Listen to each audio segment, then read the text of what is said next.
Bonjour, aujourd'hui on va faire un résumé sur sur les trois dosages, acide fort, base forte, dosage acide faible, base forte et enfin dosage base faible, acide fort. Ces trois dosages ont un point commun, c'est le point d'équivalence. Donc au point d'équivalence,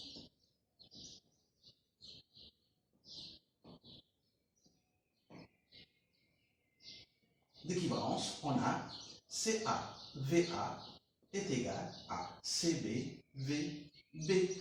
Donc, si la base ajoutée, c'est VBE, point d'équivalence, si l'acide qui est ajouté, donc VAE, au point d'équivalence. Alors, maintenant, on va séparer les parcours. On va prendre l'acide fort et base fort, car acide fort et base, acide fort et base forte. Donc, pour ce dosage, on a le point d'inflexion, le point d'équivalence qu'on a parlé tout à l'heure, possède un pH, pHE égale, pHE égale 7. C'est-à-dire le milieu, au point d'équivalence, le milieu est le neutre, que ce soit on dose par l'acide ou on dose par la base. Mais pour la courbe, elle possède deux concavités. De concavité où le point d'application de l'inflexion, c'est le point E et où pHE est égal à 7. Maintenant, réaction. Réaction au cours du dosage.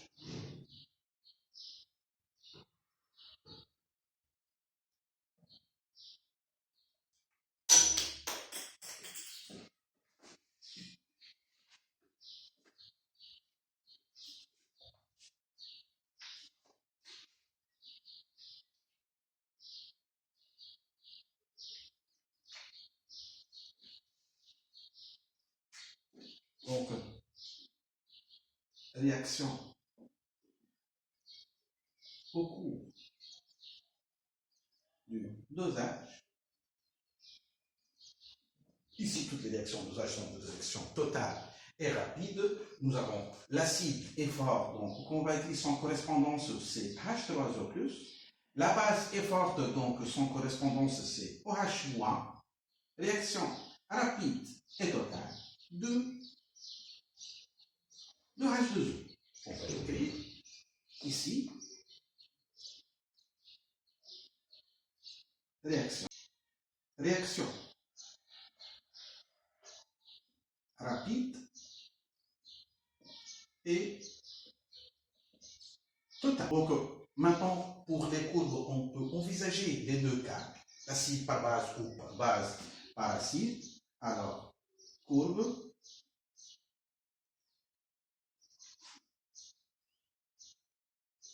si la solution dosante est basique, donc pH initial il est acide, pH, et ici on va écrire VB ajouté en millilitres. pHE ici, c'est égal à 7. Ça se prend E, et ça, vous avez VBE. Sur à partir de la tangente, on peut déterminer ce point d'inflexion. Le deuxième cas, base par acide, la solution dosante est acide. Alors, on va commencer par la base, pHE basique. Voilà. Ici, VA ajouté en millilitres. Ici, pH. Et ici, le point E, toujours, c'est égal à 7. Et nous l'avons ici, on va écrire VAE. Voilà. Ça, pour le cas des acides bases, mais tous les deux sont forts. Maintenant, on va voir le deuxième cas.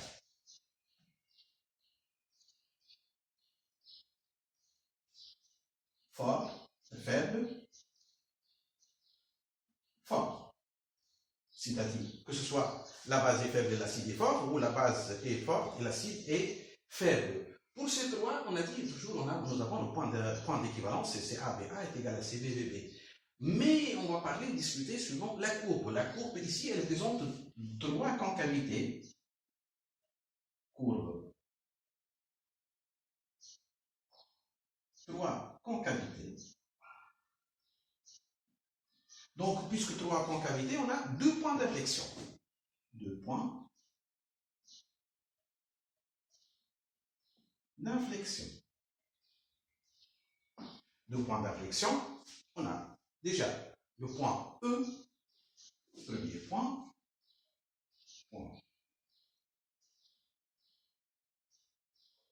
point E. Ici, si l'acide est fort, pH E est acide. Si la base est forte, pH E est basique. Donc, le pH E va être ancré par celui qui est le plus fort. On va dire que celui le plus fort l'emporte. C'est-à-dire, je répète, si l'acide est fort, pH E acide, si la base est forte, pH E est basique. On a un deuxième point. Deuxième point, c'est point de demi-point de demi-équivalence. Le point de demi-équivalence, elle donne toujours pH est égal à pKa. On va écrire pH 1,5 ou pH 1,5 est égal à pH 1,5 est égal à pKa. pKa du qui? C'est pKa du fer. Donc, pH 1,5 est égal au pKa du fer. Donc, pKa du couple acide-base fer. Maintenant, on va passer pour les équations de réaction et les courbes. Alors, on va prendre acide faible, base forte. On va écrire l'équation de réaction. Donc, acide faible, on va écrire acide AH. La base est forte, c'est OH-. Qu'est-ce que ça va donner? Ça va donner A- plus H2O. Bien sûr, comme on a dit tout à l'heure, toujours la réaction elle est rapide et totale. Pratiquement, ce qui est écrit, c'est réaction rapide. Maintenant, on va voir le deuxième cas. Acide base, plutôt base faible, acide fort. Donc, la base est faible, on va écrire B, l'initiation est très limitée, plus l'acide est fort, on va écrire son correspondance, c'est H3O+, va donner BH+, plus H, plus H2O. Maintenant, on peut représenter les deux courbes. C'est ici, l'acide est faible. L'acide, c'est la solution qui est dosée. La solution dosante, c'est la base. Donc, vous voyez concavité 1, 2, 3. Ici, on va écrire pH. Ici, c'est VB ajouté. Ici, nous avons le point E. Ici, VB, E.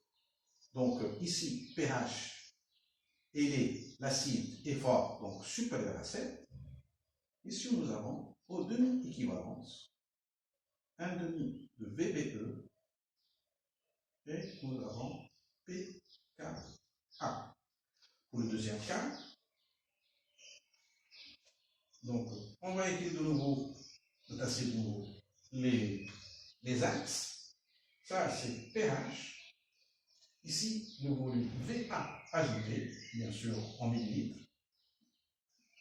Et on va tasser la courbe. 3 aussi concavité. 1, 2, 3. On a un point d'équivalence. pH E, il est inférieur à 7. puisque l'acide est fort. Donc, au point E aussi, il correspond à l'axe des abscisses, c'est VAE. Au demi-équivalence, qui est le premier point à rencontrer, le point de demi-équivalence, un demi de VAE, un demi de VAE, ici, lui correspond pH est égal à pKa, comme on a parlé du fer. Bien sûr, ici, la base est faible. Voilà. Mais si on veut déterminer le point d'équivalence sans étude de l'ajout de l'acide avec un pH métrique, donc on va utiliser ce qu'on appelle l'indicateur coloré. L'indicateur coloré, c'est une substance qui donne une couleur suivant le pH de la solution où il se trouve. À titre d'exemple, c'est le BBT, BBT, le bleu de bromotimol. Nous avons pH. Si pH inférieur à 6, c'est jaune. Si pH est supérieur à 7,6, c'est bleu. Si pH compris entre 7,6 et 6, donc la couleur est verte. Ça, ce qu'on appelle zone de virage. Donc la zone de virage, on va l'utiliser pour l'indicateur coloré, c'était que pHE doit être contenu dans cette zone de virage pour voir la variation de couleur entre jaune et bleu qu'on voyait ici entre 6 et 7,6, pratiquement le point 7, et peut être utilisé pour le point, ce dosage, si le point d'équivalence bien sûr est égal à 7, on constate ici pour pHE c'est égal à 7 dans les deux dosages, alors on peut utiliser le bleu de bromotimol, BBT, et la zone de virage de BBT. De même ici, BBT et la zone de virage de BBT. Mais le problème se pose pour les autres dosages. Ici, vous voyez que pHE est supérieur à 7. Ici, pHE est inférieur à 7, donc on doit choisir d'autres indicateurs colorés que le BBT. Donc, l'indicateur coloré qu'on doit choisir, c'était que pH doit être comprise doit être dans sa zone de virage. Voilà, je vais écrire tout simplement zone de virage. Et on doit choisir de façon l'indicateur coloré de façon zone de virage, il est dans un intervalle. Et de même ici, une autre zone de virage.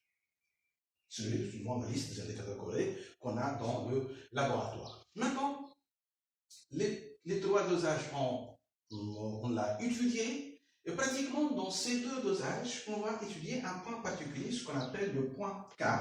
Ce point, on va l'appeler K. La constatation, c'est à ce niveau, au voisinage du point K, vous constatez que le pH reste constant. Ici, au voisinage du point K aussi, le pH reste constant. C'est au voisinage du point K, la solution obtenue est appelée solution tampon. Une solution tampon est une solution telle que pH ne varie presque pas suite à l'addition de la base, de l'acide ou de l'eau distillée. Et si vous constatez aussi que le pH est toujours égal à pKa. Alors, on va définir cette nouvelle notion, définition, une solution tampon est une solution telle que son pH ne varie presque pas suite à l'addition modérée, de l'acide, de la base ou de l'eau distillée. Donc l'exemple qu'on va prendre, c'est au cours du mélange, un mélange au demi d'équivalence, bien sûr, fable fer ou pH, mélange au demi-équivalence, faible fois où pH est égal à Pk. Et voilà, ainsi on a terminé toute cette partie. La prochaine fois, on va passer à un nouveau chapitre, c'est l'étude des piles Daniel. Pour l'instant, je vous dis alors au revoir et à la prochaine vidéo. Bye bye.